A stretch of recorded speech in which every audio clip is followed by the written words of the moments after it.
Okay, so good morning to everyone. I'm Filipe Moura, working at Instituto Superior Técnico, University of Lisbon, together with Professor Luís Picado Santos. And the topic that I've chosen for today is related to sustainable urban mobility, since I would like to talk about this idea of untapping active modes demand so that it can contribute to more sustainable mobility system in urban areas. So, and this idea of latent demand, so I'll be discussing more conceptually all these topics and provide some, numbers that sustain this idea that we have a lot to do to untap these active modes demand. So I will structure the presentation over the next 35, 40 minutes. I hope not longer than these, over these 5 points, which is, well, some introductory notes, discussed what is this transport demand, and in fact, the typologies of transport demand, how we can define more precisely what we're talking about transport demand, then how we make decisions when we decide to make a travel or a trip, and how we could change behavior, again, from a conceptual perspective. Then going to this relation between active modes, infrastructures and active travel. And we will just it's a bit of a spoiler, but just telling that it's not just building things that they will follow, like we typically say. There's more things to do than just building infrastructure to unfold active travel, and then finalize with some conclusions. So relating to introductory note. So why does this matter? Always this framework of the Sustainable Development Goals. I won't go into the details. I guess I don't need to do it, but just to say that the transport sector doesn't have a sole SDG dedicated, and there's a logic for that. If we look at the main 4 mobility requirements that we should look at, that is, they should provide universal access, efficiency, green mobility, and safety. Each one of these aspects will direct or indirectly be linked to 3 to 4 to 5 SDGs themselves. So this was the Sum for All partnership that, kind of organized these, and this Sum for All is under, the umbrella of the United Nations. And they've defined these, and I think they're pretty effective, because these are the dimensions that in fact, we should be looking at when talking about urban mobility, for instance. How does this relate to active modes? Why do they clearly contribute to these 4 aspects? Is, well, walking, irrespectively of the impairment, is something that pretty much everybody can do. Right? It's an equitable mode by definition. It is also efficient by definition because they are human-powered, as I will be coming back later on. And even if you have small electric assistance, they're still very efficient. And due to that, they're also very environmental effective, and they promote more active and healthier lifestyles as well. They can contribute to safe environments, but if we provide what is required, so from an urban urban planning and design organization perspective, and how people behave from a behavioral perspective. So here it's clearly from all these 4 dimensions is the one that we still have a lot to do. And this is going into the direction I want to take my talk today. Setting also the context. Active travel is not like the silver bullet, right, for everything. And if we look at it from a travel trip distance perspective, we can understand what we're talking about when we are aiming to sustainable transportation with active modes. Which type of trips we're talking about. So these, in the x-axis, we have this trip distance categories up to 500 meters, between 500 and 1 kilometer, 1 kilometer and 1.5, and so on and so forth. And on the y-axis, we have the trip distribution by mode. So we have here 5 categories to simplify things. We have cars, public transportation, PT, other modes, and bike and walking. And if we look at it from, the adequacy of modes for each trip range, we could say that up to 1 kilometer is the walking realm. And in fact, we have the green bars that are walking trips, but we already see some blue bar here, which is the car. So it already up to 1 kilometer is taking 20% of trips. Then we have the bike realm up to 5 kilometers, and we see that has from 2 kilometers, cars and motorized modes altogether are ruling the options. If we expand to e-bikes, we could say that, well, up to 10 kilometer, maybe taking it a little bit too far, but it's still doable by bike. And this proportion of motorized trips remains. After that, it would take too long to do it with active modes. Only a few would make it. So clearly it's motorized modes. And to solve the sustainability is shifting from cars to public transportation, possibly together with active modes for the first and last miles, but definitely not shifting to active modes. So these are the trips up to 5 kilometers that we should be looking at when, promoting this idea that active modes can solve some of the problems of urban mobility. Moving on, from a cumulative perspective, if we looked at the same graph, up to 500 meters, 1 kilometer, up to 5 kilometers, we can see that we have 50% of all trips. And this is a pattern that you can find in different metro areas worldwide, that half of the trips are below 5 kilometers. Obviously, if you have more sprawled cities, these will be longer trips, but for European average, this would be the case, I guess. So, and obviously the other 50% are above 5 kilometers, and that would be the range for motorized trips. What is interesting is this bar here, which is that below 5 kilometers, 25% of all trips altogether, and I hear from all ranges, are made by car. And so these are trips that could be made, and we're talking about 1.4 million trips a day. That's a lot. The overall LMA, Lisbon metro area, has around 5,500,000. So, I mean, we're talking quite a large bit of those trips that could be made by other modes. And these could shift for bike and walking, but also public transportation, obviously.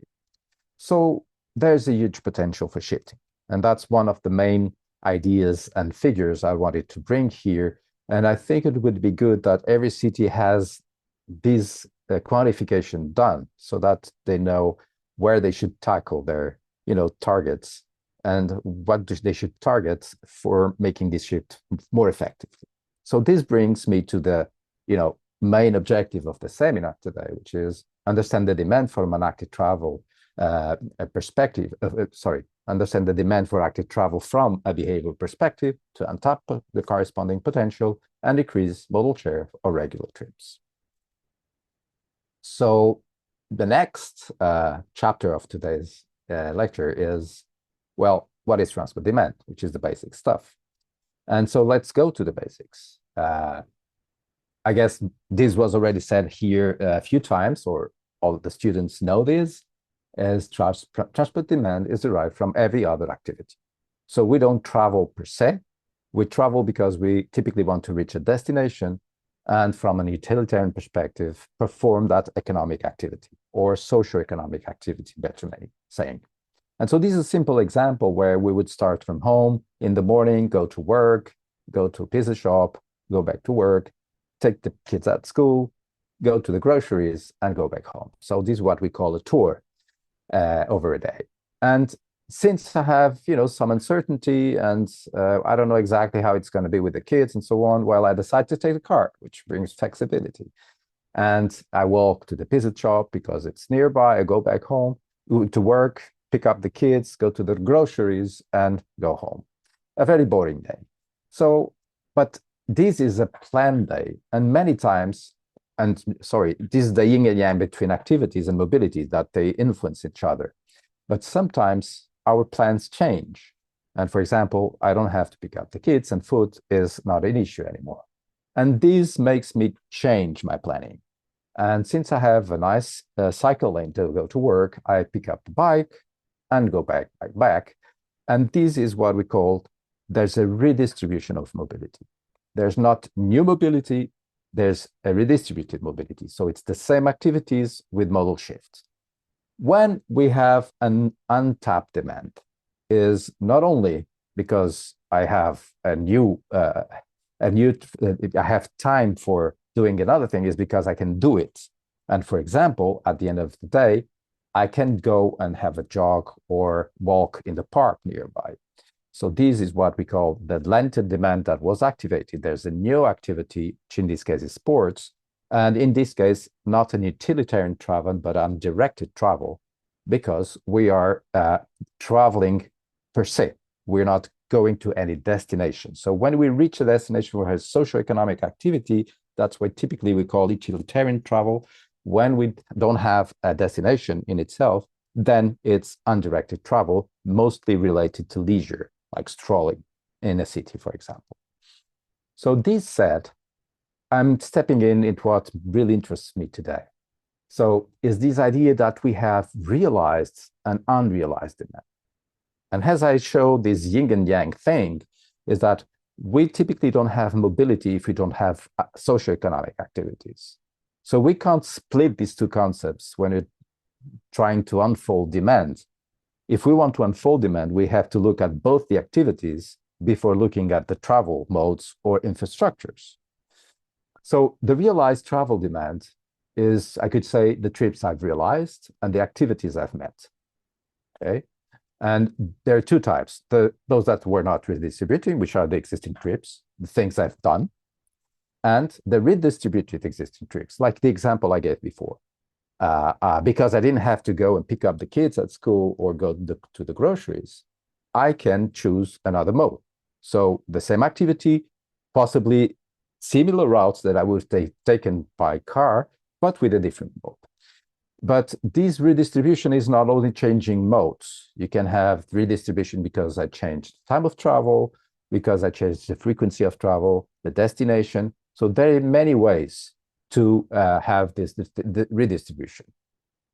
And then we move to the right-hand side rectangle, which is the universe of what was not realized.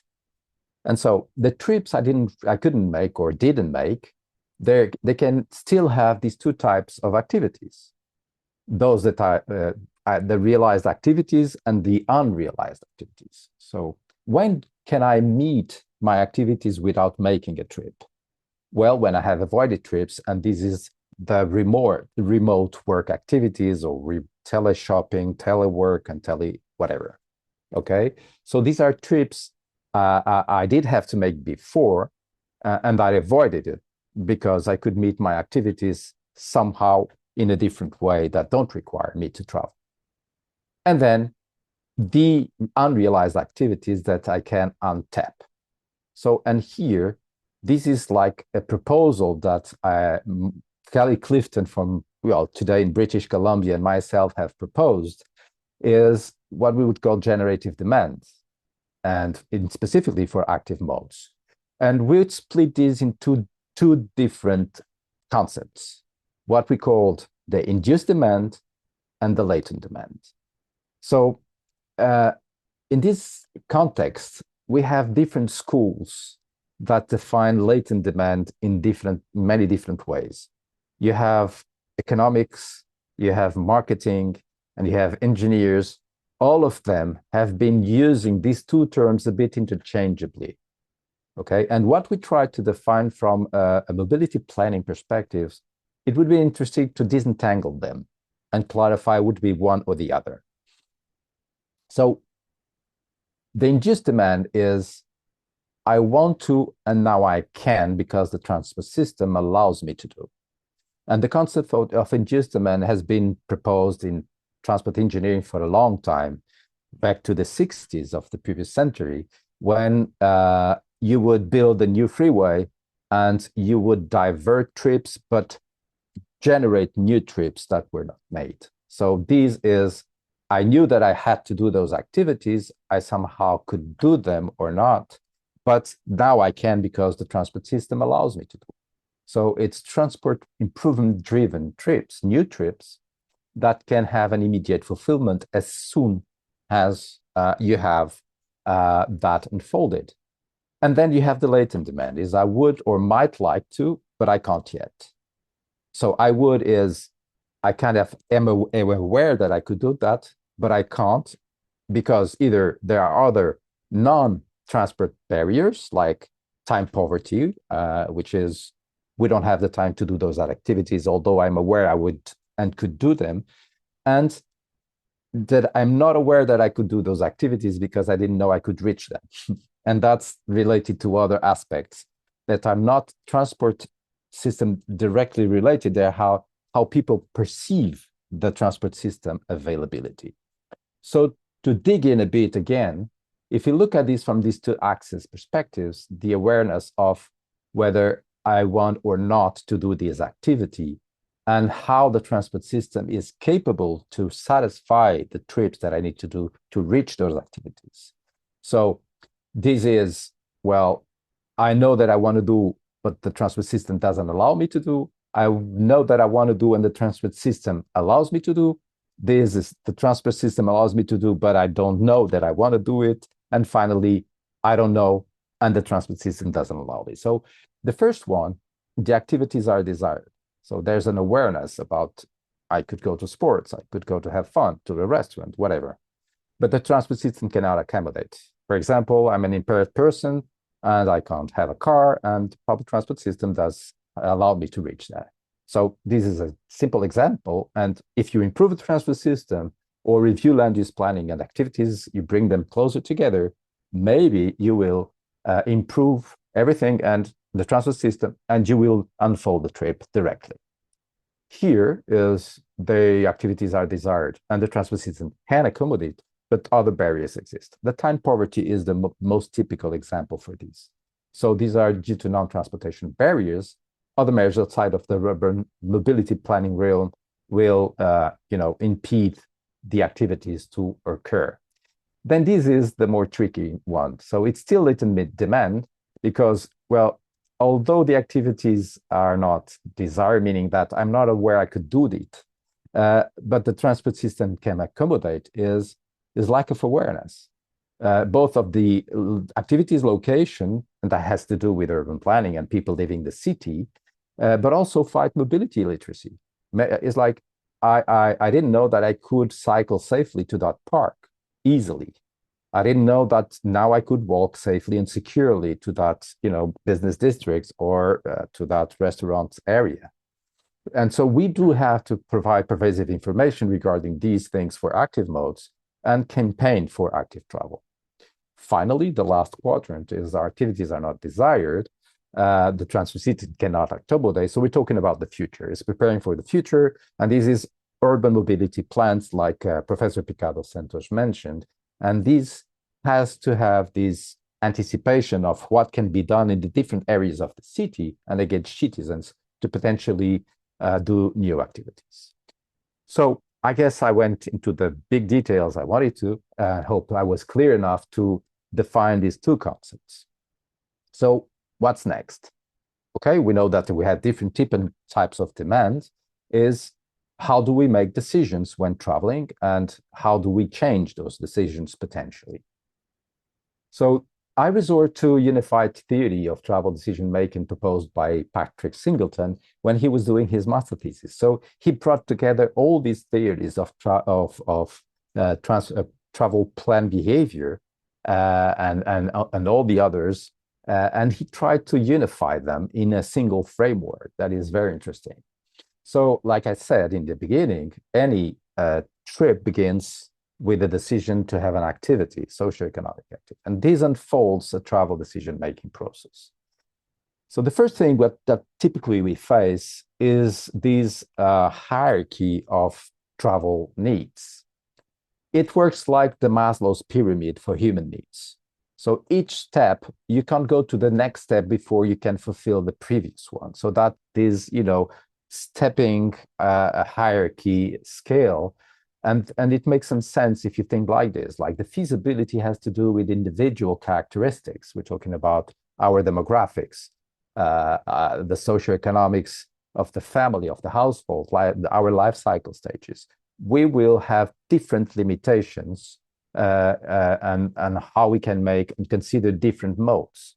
But if we can consider different modes, we then have to be able to access those modes. Having a cycle lane nearby my house that connects me to my anchor activities, having access to a bus stop or a metro station. So this is accessibility to infrastructure and service, mobility services. And then I have to feel safe and secure. I won't bike if I don't have a bike lane that is secure, for example. I won't walk if I don't feel secure. Or if I can sleep on the sidewalk because we have cobblestones when it's raining here in Lisbon, that you can sleep easily, you know. So then you have the cost, and cost here is from a generalized perspective, a generalized cost. So it's travel time, price of travel, but also transfers when we're talking about public transportation. And finally, we have pleasure and comfort. So that's the tipping point before making my decision, but I won't be considering these before I consider all the others. So how do I combine these factors for decision making? So these are influenced by environmental factors. Is not like the environment, is this transport system environment together that will be mediated by my perception lens. So what is this perception lens? Is how I see the world in a general sense.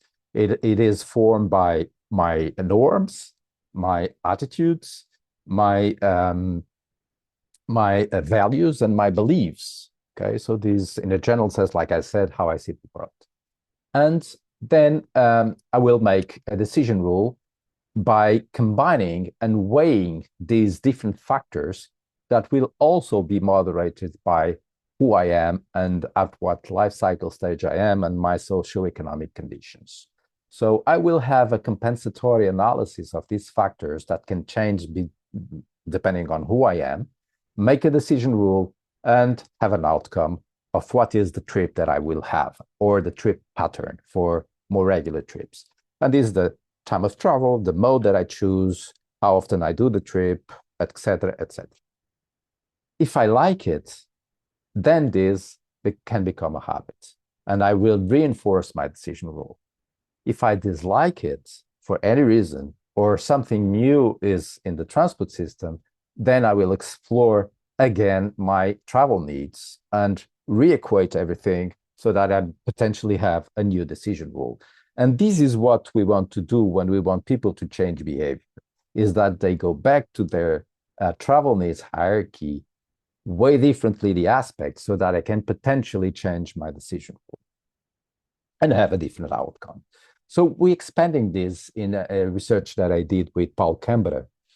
And where does this, in a very simple term, the transport system improvement happens? And there's this very simple thing that we introduced here, which is exposure. I mean, it's not because suddenly you have a new travel mode or a new sidewalk or a new bike lane that everybody knows about it. You have to have two types of exposure. Firstly, passive exposure, which is information, campaigns, getting people to at least know that it exists. And then bring them to the active exposure, is make people try it. And when people experience new things in the transport system, they have two potential effects. Either they like it and there's reinforcement, or they don't like it and they relapse. So there's no behavior change, no decision rule change. And this is something that has to be reworked. Either the improvement is not well done or is badly communicated. And so we go to the next stage, is how typically behavior change has been studied. There are many frameworks, and this is on the psychology sciences that we should go into. But I, together with Rosa Felix and Kelly Clifton and all the other guys, we've been using Prochaska trans-theoretical model of behavior change. So on the x-axis is like the time elapsing. And this is a progressive transition between stages that Prochaska has defined. And then on the y-axis, how it evolves the level of adoption. And it's pretty much like this, you know. You start using it with a typical sigmoid curve, S-shaped curve, until you eventually relapse.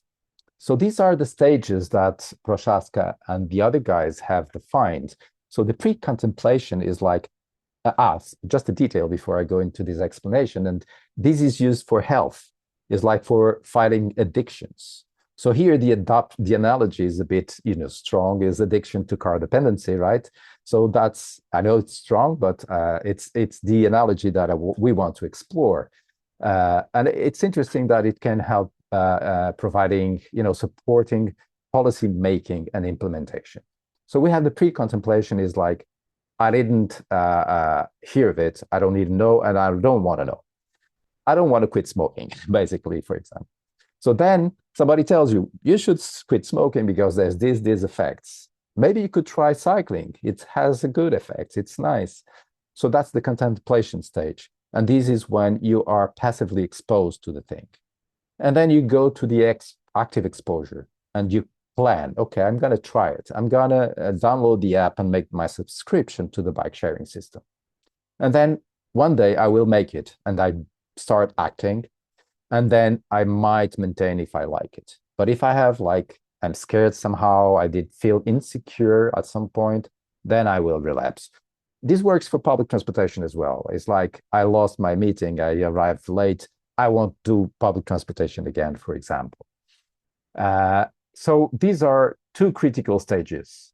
The first one is if people try it, experiment it, we have to make sure that it works well. And so the changes in the transport system have to be well done, well thought, well designed, and well monitored so that we can follow up on the experimentation of people. And then provide awareness, the passive and active exposure that I mentioned. So, and these, we haven't done almost anything in this respect. There's a wealth of things that have to be done before we can bring people to try bike and walking more.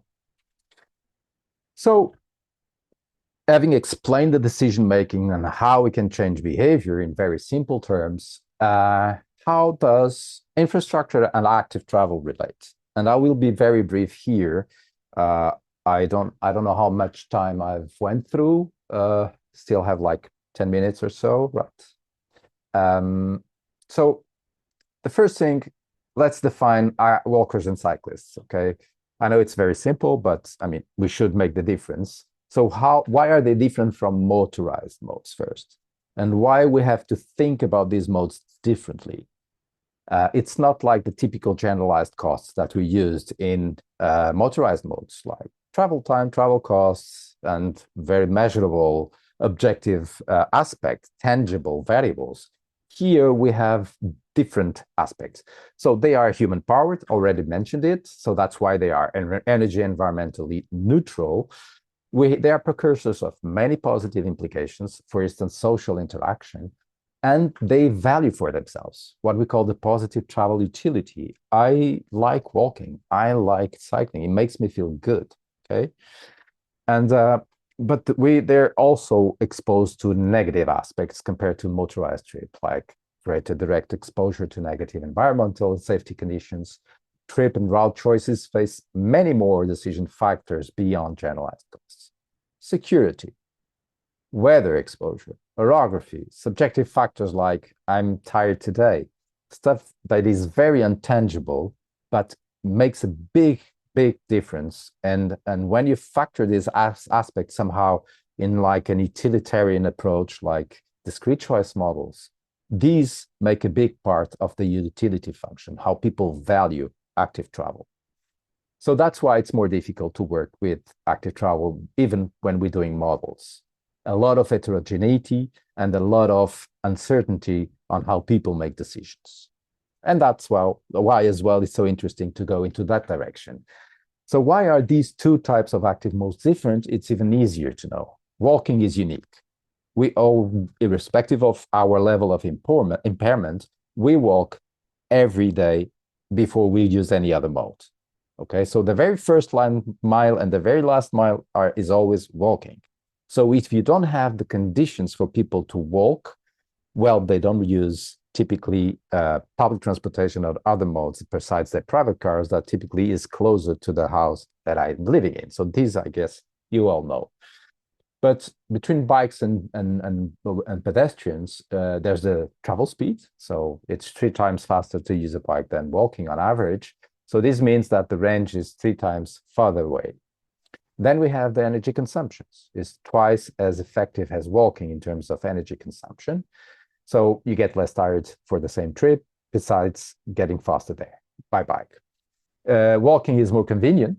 You don't need special equipment besides your shoes or preparation, whereas cycling requires preparation, proficiency, and gear, a bike and a helmet. Then accessibility. You have sidewalks and walkways pervasively in most cities around the world. I'm not saying that the sidewalks are good, I'm just saying that they exist. Well, cycling infrastructures are scarce. Just a few cities in the world are well prepared for that. And sharing roadways or carriageways is still very unsafe if you don't have the cycling culture and proper vehicular traffic conditions for sharing with cyclists. And finally, the modal share. So this is what we have today. Everyone walks daily.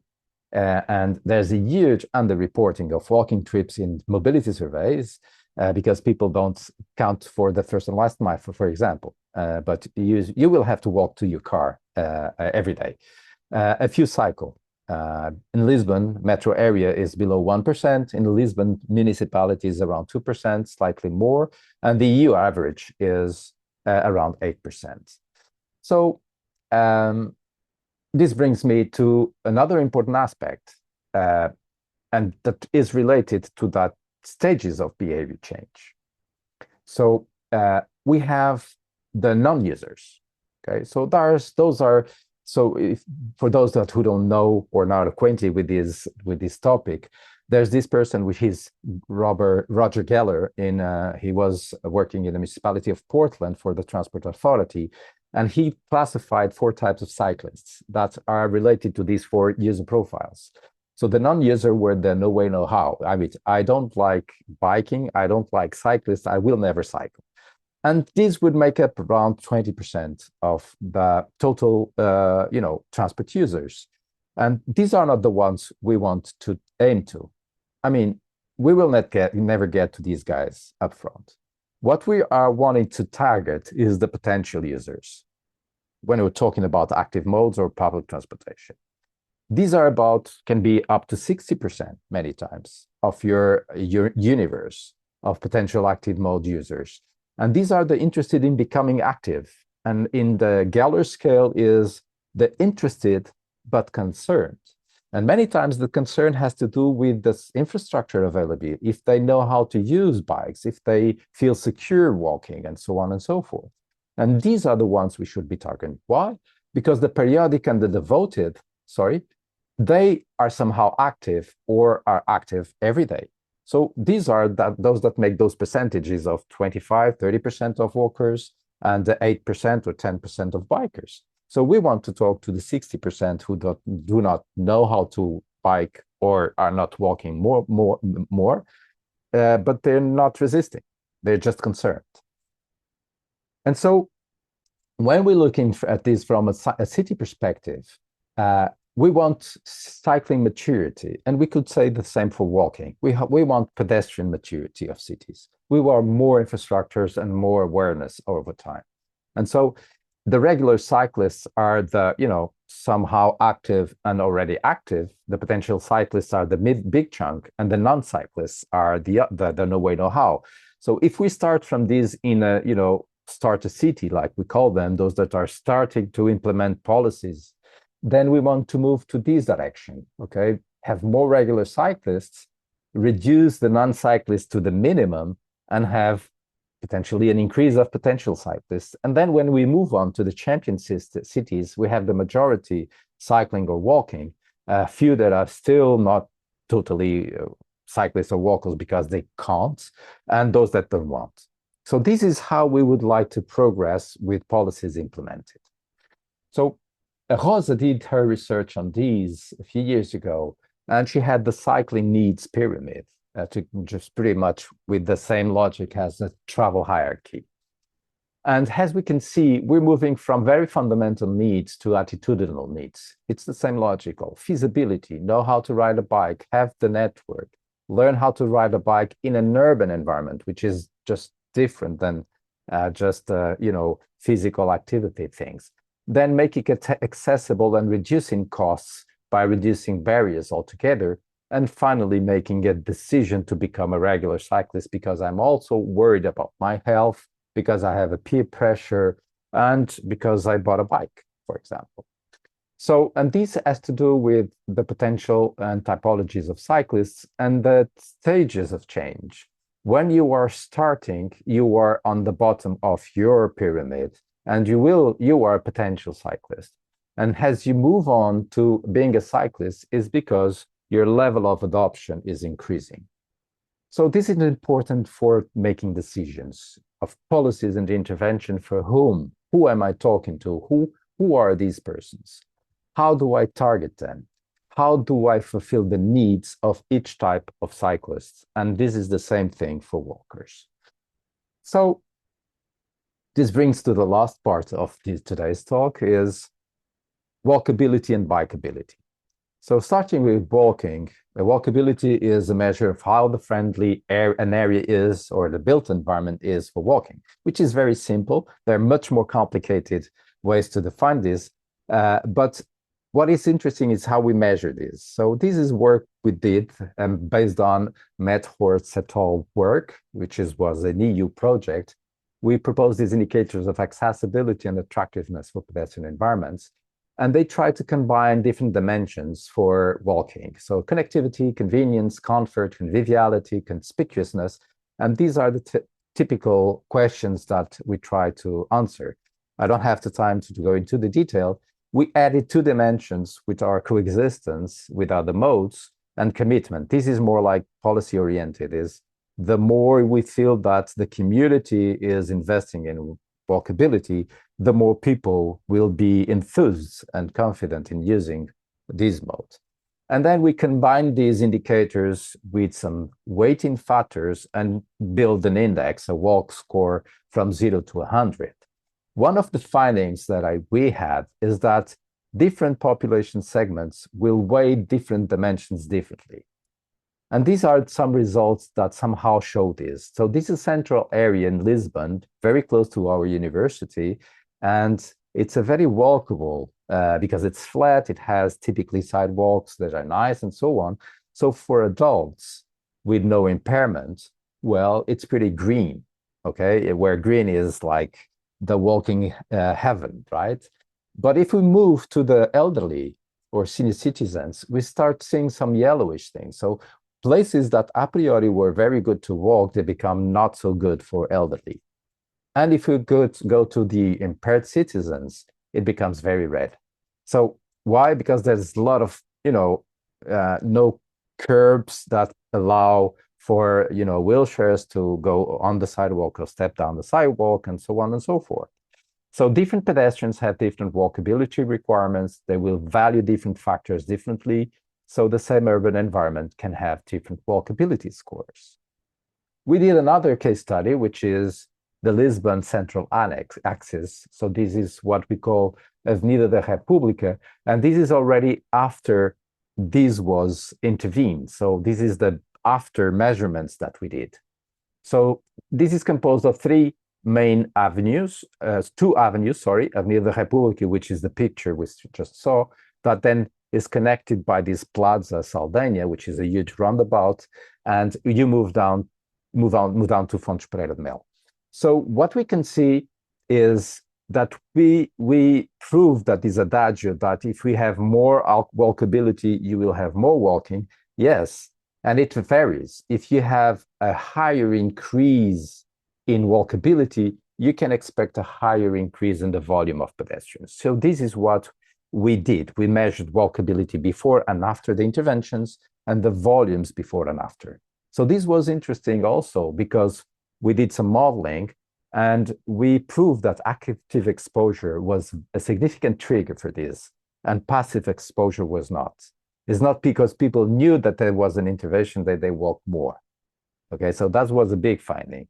And then the perception of enhanced walkability, if of pedestrians works, if people, have the good perception that walkability increased, it had a 2.5-fold increase in the likelihood of trip frequency increase. And we got to the same conclusions for recreational trips with a higher impact. If now we look at the satisfaction, it's not only I walk more, but I like more to walk. It's like, the loyalty thing is if my client is more satisfied, he will walk more. And again, higher walkability scores provided higher walking experience. So again, walking experience satisfaction has a significant impact on walking behavior. Now to bikes. Bikeability is the same thing, extent to which the actual and perceived environment is conducive and safe for cycling. This is what happened in Lisbon since 2005. We came from a few kilometers to nowadays almost 165 kilometers. And again, the same questions, more bikes, more walking, or more bikeability, more cycling. So we know that before and after studies are still very scarce. And so we had a case study for Lisbon that was great, because between 2016 and 2020, just before the pandemic, there was an expansion of the network from 60 to 160 kilometers. The bike sharing systems was installed in 2017 and had a huge boom up since then. And the fact that most of the bikes today, 90% of e-bikes, so orography is not an issue in Lisbon anymore, for bike sharing at least. And we had public incentives to buy bikes, from simple bikes, 50 euros, to cargo bikes, with electric assistance, 550 euros. So everything stopped now, by the way, which is not good. So these are before and after studies. So we had 4 locations. So the central axis where the interventions happened, and 3 control countings, parallel street, with and without interventions, and then control area where nothing happened since there. So as we can see, well, with new infrastructure, the volume increased 3-fold or 3.5-fold.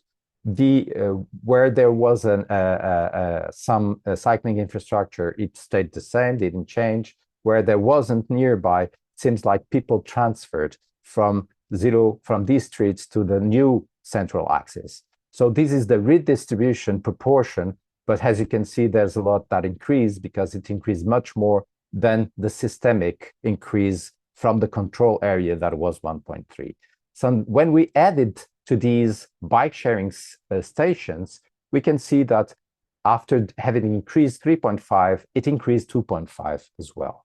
And the non-served areas pursued their systemic increase, which is below what happened when we have both cycling infrastructure and bike sharing. So this is, again, proves that if you provide infrastructure and conditions, not only infrastructure, bike sharing and information and so on, you will untap active travel. So coming to the end, conclusions. So what have we learned to unlock the hidden potential? So active modes are essential for sustainable mobility. We know there is a massive potential for redistributing trips to active modes for short trips. Travel behavior is dynamic and diversified. Many potential trips are not realized due to transport and non-transport barriers, and that makes it that untapping induced demand or latent demand, whether I am resolving the problem of having access to activities or activities and access altogether. And behavior change conceptual models can help us understand and support shifts. We have to bring the maths into this.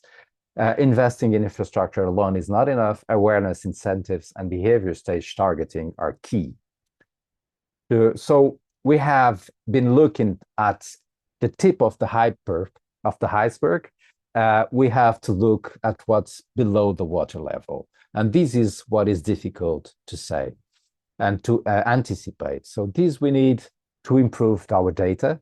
The before and after studies have to be done. We have to be on top of policies and interventions from municipalities to measure that, so that we can understand how improvements are achieved. We have to have advanced modeling. to predict, anticipate latent and generative induced or generative demand. Sorry, there's a bit of confusion here. Developed user-sensitive tools means that we have to have tailored interventions and communications for different profiles and behavior changes, and we have to give those tools to the policy decision makers, to the operators, and so on and so forth. We have to test interventions. Real-world experimentation is needed with before and after measurements, and tactical urbanism is a good way to do this, for example.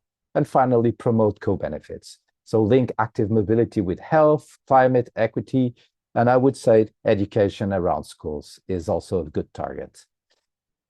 Thank you, and sorry for taking a bit too long, maybe. I'm obviously open to questions.